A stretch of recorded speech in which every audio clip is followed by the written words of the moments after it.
Hello students, welcome back to your chemistry class. As you know, we are dealing with solutions. Today is your lecture number 10 and we are going to discuss a new type of solution, a new type of mixture. That mixture will be known as azeotropic mixture. ये बहुत ही छोटा topic है. आपसे कभी कभी आपके boards में इस पे शॉर्ट नोट पूछ दिया जाता है. कंप्लीटली थ्योरेटिकल पोर्शन है. इसमें आपको दो ग्राफ समझना होगा बस. बहुत ही छोटा टॉपिक है, थोड़ा ध्यान से समझिएगा. अगर तो एक नई बात, एजियोट्रॉपिक मिक्सचर. एजियोट्रॉपिक मिक्सचर क्या होता है? तो हमने अभी तक पढ़ा कि सॉल्यूशंस क्या होता है. काम कर रहे हैं हम लिक्विड सॉल्यूशंस के ऊपर जिसमें दोनों कंपोनेंट लिक्विड है. तो कुछ ऐसे मिक्सचर होते हैं, मतलब लिक्विड ए और लिक्विड बी को अगर हम मिला दें तो कुछ ऐसा कॉम्पोजिशन बनता है, पर्टिकुलर कॉम्पोजिशन बनता है जिसपे अगर लिक्विड को बॉईल करें तो लिक्विड बॉईल करने के बाद वेपर प्रोड्यूस करता है. आप जानते हैं कि जो लिक्विड ज़्यादा वॉलेटाइल होगा वो जल्दी वेपर प्रोड्यूस करेगा, जो लिक्विड कम वॉलेटाइल होगा वो देर से वेपर प्रोड्यूस करेगा. तो हम अगर दो लिक्विड्स को मिलाते हैं जिनका बॉइलिंग पॉइंट में फर्क है तो उनको हम सेपरेट कर सकते हैं bye the process of distillation या फ्रैक्शनल डिस्टिलेशन. लेकिन कुछ ऐसे लिक्विड्स होते हैं जो किसी खास कॉम्पोजिशन में एक साथ बॉईल करने लगते हैं, मतलब एक ही टेम्परेचर पर बॉईल करने लगते हैं. तो होगा क्या कि जो वेपर प्रोड्यूस होगा that will have the same composition as the liquids will have. मतलब ये जो लिक्विड का मिक्सचर है, दो लिक्विड का मिक्सचर जो है वो अब डिस्टिलेशन से सेपरेट नहीं हो सकता है. बॉईल करने के बाद लिक्विड का जो कॉम्पोजिशन होता है ठीक वही कॉम्पोजिशन उसके वेपर का हो जाता है. That type of solution is known as azeotropic mixture.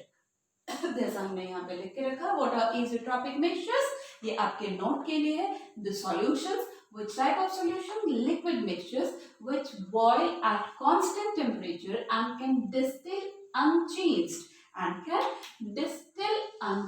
That means कि आप उसको distillation के process से separate नहीं कर सकते. In composition are called azeotrophs. इनको हम या तो एजियोट्रॉप्स कहते हैं या कांस्टेंट बॉइलिंग लिक्विड्स कहते हैं, मतलब दोनों लिक्विड एक साथ बॉईल करने लगते हैं. अब ये जो एजियोट्रॉप्स हैं ये दो तरह के एजियोट्रॉप्स होते हैं. पहला, minimum boiling azeotropes.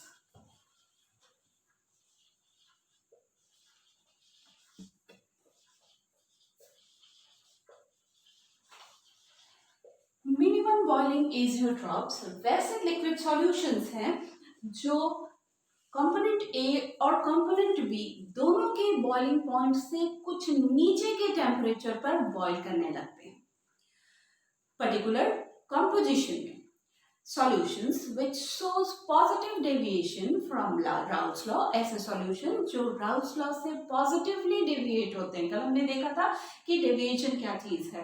Raoul's law से पॉजिटिवली डेविएट होने का मतलब है कि इन लिक्विड्स का वेपर प्रेशर जो है वो नॉर्मल से ज्यादा होगा. सॉल्यूशन में जो वेपर प्रेशर आएगा वो नॉर्मल से ज्यादा आएगा. There is a maximum in vapour pressure which is above the vapor pressure of either of the liquid. That means vapour pressure ज्यादा. वेपर प्रेशर ज्यादा होने का मतलब कल हमने सीखा था, वेपर प्रेशर ज्यादा मतलब बॉइलिंग पॉइंट कम. तो लिक्विड क्या करेंगे, जैसे वेपर प्रेशर ज्यादा हो गया तो बॉइलिंग पॉइंट कम हो जाएगा. तो एक ऐसा कॉम्बिनेशन, एक ऐसा कॉम्पोजिशन मिलेगा हमको कंपोनेंट ए और कंपोनेंट बी का, दोनों लिक्विड को मिलाने के बाद जो अपने बॉइलिंग पॉइंट से आइदर ऑफ द लिक्विड के बॉइलिंग पॉइंट से, दोनों अपने अपने बॉइलिंग पॉइंट से कुछ नीचे के ही टेम्परेचर पे लिक्विड बॉईल करने लगेगा. लिक्विड बॉईल करने का मतलब है कि लिक्विड अपने वेपर फेज में ट्रांसफॉर्म कर रहा है. लिक्विड का जो कॉम्पोजिशन होगा ठीक वही कॉम्पोजिशन उसके वेपर का होगा. दैट मीन्स कि 100% आप सेपरेट नहीं कर पाएंगे लिक्विड्स को. For example, ethyl alcohol normally हम बनाते हैं शुगर के फर्मेंटेशन से. शुगर के फर्मेंटेशन से इथाइल अल्कोहल जो बनता है उसमें लार्ज अमाउंट ऑफ वाटर होता है. तो क्या करेंगे हम लोग, हम लिक्विड को बॉईल करेंगे. अल्कोहल का बॉइलिंग पॉइंट वाटर के बॉइलिंग पॉइंट से कम होता है. अल्कोहल जल्दी वेपोराइज करेगा, हम उसको डिस्टिल कर लेंगे तो हमारे पास अल्कोहल मिल जाएगा एक कंटेनर में और रेसिड्यू के तौर पर वाटर बच जाएगा। लेकिन एक पर्टिकुलर कॉम्पोजिशन पे that composition is 95% ethyl alcohol and 5% water, ये लिक्विड जो है वो दोनों लिक्विड्स के बॉइलिंग पॉइंट से नीचे के टेम्परेचर पर बॉईल करने लगता है। इथाइल अल्कोहल का बॉइलिंग पॉइंट होता है 351.5 Kelvin. 351.5 Kelvin, this is the boiling point of ethyl alcohol. And 373 Kelvin is the boiling point of water. जब 95% अल्कोहल और 5% वाटर होता है उस वक्त ये दोनों लिक्विड का जो मिक्सचर है this will start boiling at only 351 Kelvin. That means it is lower than this and this. अब इसके आगे आप सेपरेट नहीं कर सकते हैं इथाइल अल्कोहल और वाटर को by the process of distillation. अगर आपको 100% एब्सोल्यूट अल्कोहल चाहिए then we have to go in another process. इस तरह के लिक्विड्स जो अपने बॉइलिंग पॉइंट से नीचे के टेम्परेचर पर ही बॉईल करने लगे, that type of liquids are known as minimum boiling azeotropes. Minimum boiling azeotropes वैसे लिक्विड होंगे जो राउल्स लॉ से पॉजिटिवली डेविएट करेंगे। इसमें आपको बात समझना है कि मिनिमम बॉइलिंग एजियोट्रॉप्स क्या है। तो minimum boiling azeotropes the solutions which shows positive deviation from Raoult's law.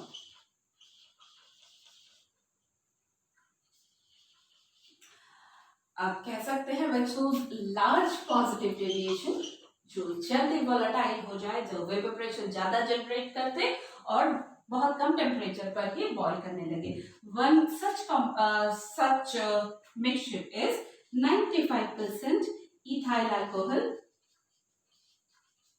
and 5% water. Example आपको इसके लिए याद रखना होगा। Similarly, we have another type of azeotrops as well. Common sense आपको बताएगा the another type of azeotrops will be maximum boiling azeotrops.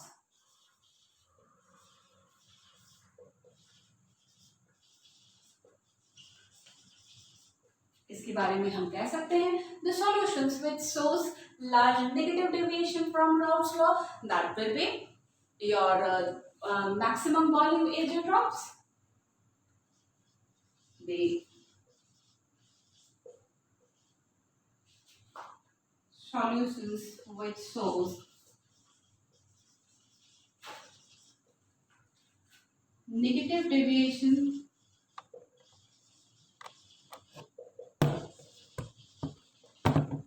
from Raoult's law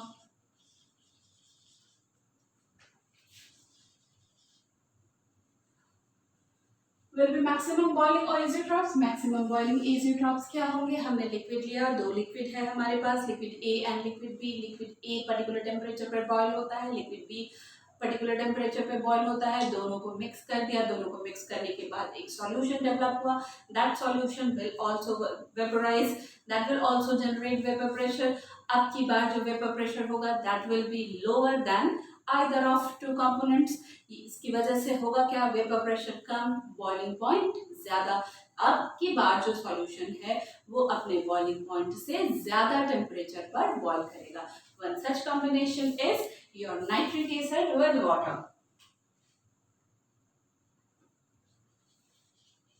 HNO3 and water is one such combination.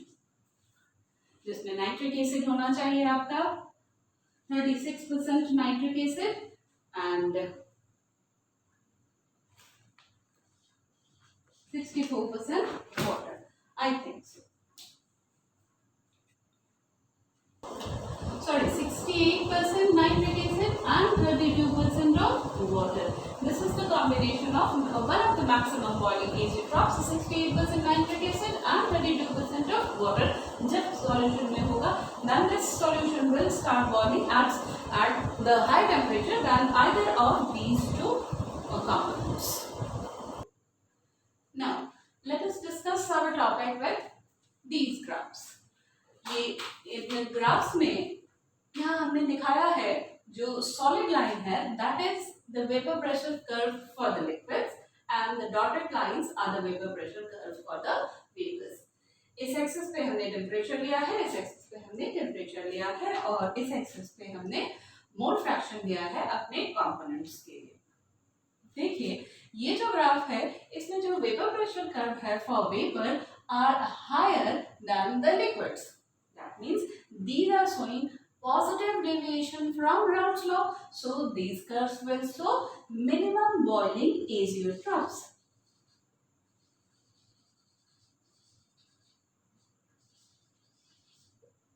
अभी हमने देखा कि ethanol और water का जो combination है जिसमें एथेनॉल 95% एंड वाटर 5% होगा, उस वक्त दोनों लिक्विड एक साथ बॉईल करने लगेंगे। वाटर के लिए बॉइलिंग पॉइंट है 373 केल्विन, जबकि इथेनॉल के लिए बॉइलिंग पॉइंट है 351.5 kelvin.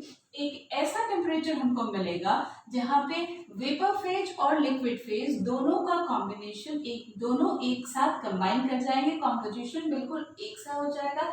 That particular composition of the mixture will be known as azeotropic mixture. In case of this particular example, we are getting 95% ethanol and 5% water. That means it is just impossible to get absolute alcohol by the process of distillation. ठीक है, ठीक इसका उल्टा होगा जब हम बात करेंगे मैक्सिमम बॉइलिंग एजियोट्रॉप्स के लिए। मैक्सिमम बॉइलिंग एजियोट्रॉप्स के लिए हमने चर्चा की थी कि जो वेपर प्रेशर होगा that will show negative deviation. देखिए ये नेगेटिव डेविएशन शो कर रहा है। इसमें भी हमने सॉलिड लाइन से लिक्विड को दिखाया है और डॉटेड लाइन से वेपर की कॉम्पोजिशन को दिखाया है। तो हम पा रहे हैं कि एक मैक्सिमम पॉइंट, यहाँ पे हमको एक मिनिमम मिल रहा था जबकि यहाँ पे हमको एक मैक्सिमम मिल रहा है जहाँ पे HCl, यहाँ हमने एग्जाम्पल लिया है HCl और वाटर का। ये HCl 20.2% और वाटर 79.8%, जहाँ वाटर का बॉइलिंग पॉइंट है 373 केल्विन और HCl का बॉइलिंग पॉइंट होता है 188 केल्विन। ये दोनों का कॉम्बिनेशन कुछ ऐसा हो कि HCl 20.2% एंड वाटर 79.8% हो, तो ये दोनों अपने बॉइलिंग पॉइंट से कहीं ऊपर के टेम्परेचर पर बॉइल करने लगता है। तो this type of azeotrope will be known as maximum boiling azeotrophs and this type of azeotrophs will be known as minimum boiling azeotrophs. आपको करना क्या है, आपको एजियोट्रॉपिक मिक्सचर के लिए डेफिनेशन याद करना है। उनके टाइप्स, दो टाइप्स होते हैं, एक पॉजिटिव एक नेगेटिव। पॉजिटिव वैसे सॉल्यूशंस जो पॉजिटिव डेविएशन शो करते हैं राउल्ट्स लॉ से, that will be minimum boiling azeotropes. वैसे सॉल्यूशंस जो नेगेटिव डेविएशन शो करते हैं राउल्ट्स लॉ से, that will be maximum boiling azeotropes. और इनके कुछ एग्जांपल्स आपको याद कर लेने हैं। That's it. बस इतनी सी ही बात समझनी है इस टॉपिक में। आई होप यहाँ तक का क्लियर हो गया होगा आपको कॉन्सेप्ट। तो let's take quick look to a numerical for Raoult's law. देखते हैं एक न्यूमेरिकल, बहुत ही आसान, बिल्कुल सिंपल न्यूमेरिकल जो कि राउल्ट्स लॉ को डील करेगा। कहता है सवाल, the vapour pressure of ethyl alcohol at 298 kelvin. Ethyl alcohol का वेपर प्रेशर दिया हुआ है is 40 mm of Hg। Vapour pressure दिया हुआ है, दैट मींस PE नॉट दिया हुआ है। It's mole fraction in a solution with methyl alcohol is 0.80। Mole fraction भी दिया हुआ है, दैट मींस XA भी दिया हुआ है। Now you have to derive what is its vapor pressure in solution। अब इस इथाइल अल्कोहल का वेपर प्रेशर वैसे सॉल्यूशन में क्या होगा जिसमें 0.80 मोल फ्रैक्शन जो है वो इथाइल अल्कोहल है और 0.20 मिथाइल अल्कोहल है in solution if the mixture obeys Raoult's law. अगर ये मिक्सचर जो है आइडियल सॉल्यूशन है और ये राउल्ट्स लॉ को फॉलो करता है। तो राउल्ट्स लॉ क्या कहता है हमको? According to Raoult's law,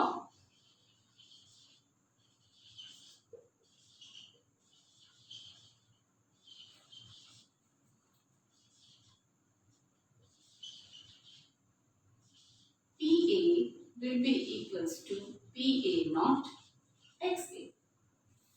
Here PA naught, that means vapor pressure of ethyl alcohol,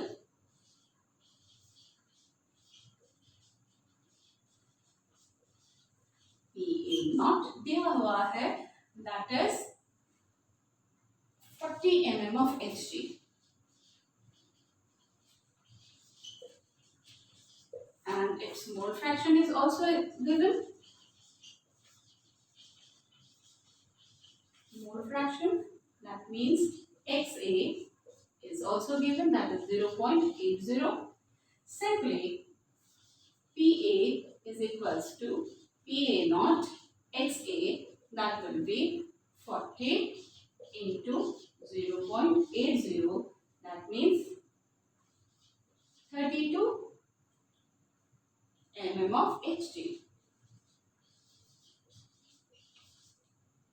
This will be the vapor pressure of ethyl alcohol in the solution. इसी तरह के बहुत छोटे छोटे सवाल आपको आपके टेक्स्ट बुक में मिलेंगे. चलिए एक और सवाल देखते हैं.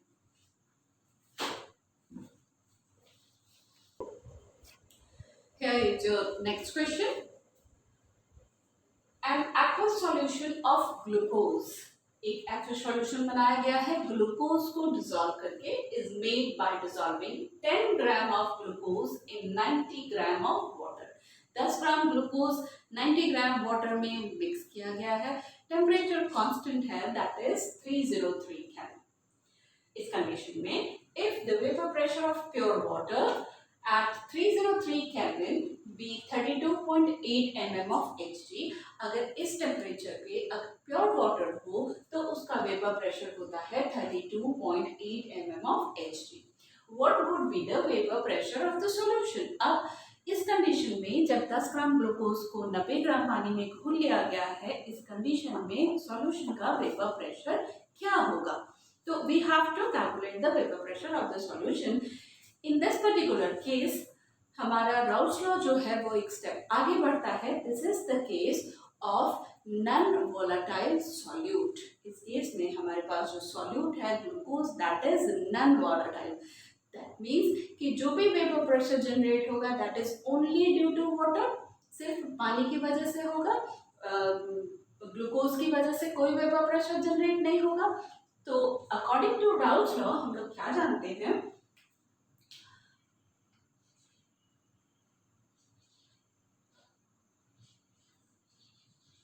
अकॉर्डिंग टू राउल्स लॉ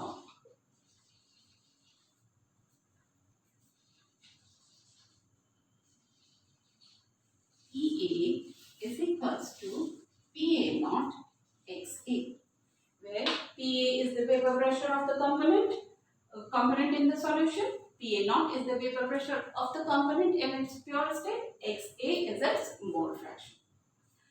तो PA naught यहाँ पे दिया हुआ है हमारे पास, vapor pressure of pure water,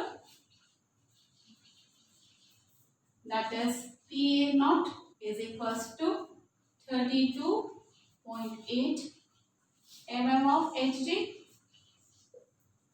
Now we have to calculate XA. XA means mole fraction. Mole fraction कैसे निकालते हैं? मोल फ्रैक्शन निकालने के लिए हम लोग के पास दोनों कंपोनेंट्स का नंबर ऑफ मोल्स होना चाहिए. तो देखते हैं number of moles of water कैसे निकालते हैं. हमने आपको एक मैजिकल फॉर्मूला बताया था, that was W by M. W क्या? Weight of the substance. M is its molecular mass. Weight of the substance, weight कितना है भाई, वो पानी का वजन कितना दिया हुआ है, दैट इज 90 ग्राम. तो 90 मॉलिक्यूलर वेट वाटर के लिए अब तक आप लोग को मालूम हो गया होगा, that is equals to 18 gram per mole. Calculate करिएगा, दिस विल बिकम 5. सिमिलरली दूसरा कंपोनेंट जो है is glucose. So we have to calculate number of moles of glucose. Glucose के लिए फॉर्मूला C6H12O6. कैलकुलेट करके देखिएगा, इसका मॉलिक्यूलर वेट आएगा 180. ग्लूकोज कितना है हमारे पास, 10 gram of glucose. 10 by 180. इसको जब हम कैलकुलेट करेंगे तो इट विल बिकम 0.0556. ठीक है, क्या निकल गया हमारे पास? Number of moles of water, number of moles of glucose. तो अब क्या निकालना होगा हमको? अब हमको निकालना होगा mole fraction of water. Mole fraction of water कैसे निकलेगा? That will be equals to number of moles of water, that is 5, divided by total number of moles, that means 5 plus 0.0556. When we will calculate this, you will get it 0.989. This will be the mole fraction of water. तो हमारे पास ये भी आ गया, ये भी आ गया. So vapor pressure of solution, that means PA will be equals to PA naught XA, that will be PA naught हमारे पास था 32.8, मोल फ्रैक्शन हमने अभी अभी निकाला है 0.989. अब आप देखिए, this 32.8 is going to be multiplied by a number that is slightly less than 1. So this will come slightly less than 32.8. जब कैलकुलेट करेंगे तो हम इसको पाएंगे 32.44 ml of Hg. Now this vapor pressure is slightly less than the vapor pressure of pure solvent. तो हमने देखा था ना राउट्स लॉ के बारे में, जब नॉन वोलेटाइल सॉल्यूट ऐड करते हैं तो vapour pressure of the solution decreases. हमने इसकी थ्योरी कर रखी है. हम जानते हैं कि when non volatile solutes are added to a solution, its vapour pressure decreases. वहां पे हमने काम किया था relative lowering of vapour pressure पर, और इसी relative lowering of vapour pressure को हम आगे भी ले जाएंगे and we will work on the relative lowering of vapour pressure in colligative properties. वहां पे हम मॉलिक्यूलर वेट निकालना सीखेंगे. ये तो आने वाले लेक्चर्स में हम लोग डिस्कस करेंगे. तो अभी हमने सवाल बनाया और सवाल में हमने क्या देखा कि जब हम नॉन वोलेटाइल सॉल्यूट डालते हैं सॉल्यूशन बनाने के लिए तो प्योर सॉल्वेंट का वेपर प्रेशर जो है वो डिक्रीज हो जाता है. होप आपको राउट्स लॉ अच्छे से क्लियर हो रहा होगा. टॉपिक आपको एक एक करके क्लियर हो रहे होंगे. आप रोज 2-3 न्यूमेरिकल्स बनाया करिए, इससे आपका कॉन्सेप्ट क्लियर होगा. अगर वीडियो आपके लिए हेल्पफुल है then please like, share and subscribe. अपने फ्रेंड्स को भी शेयर करिए और चैनल को सब्सक्राइब करिए. जैसा कि आपको पता है कि हमारा नया चैनल आने वाला है. अब आपको नए चैनल का लिंक डिस्क्रिप्शन बॉक्स में मिल जाएगा. तो आई रिक्वेस्ट यू कि अगर आपके लिए वीडियो हेल्पफुल है तो जाइए और नए चैनल को ऑप्ट करिए. Thanks for watching the video. Stay healthy and stay safe.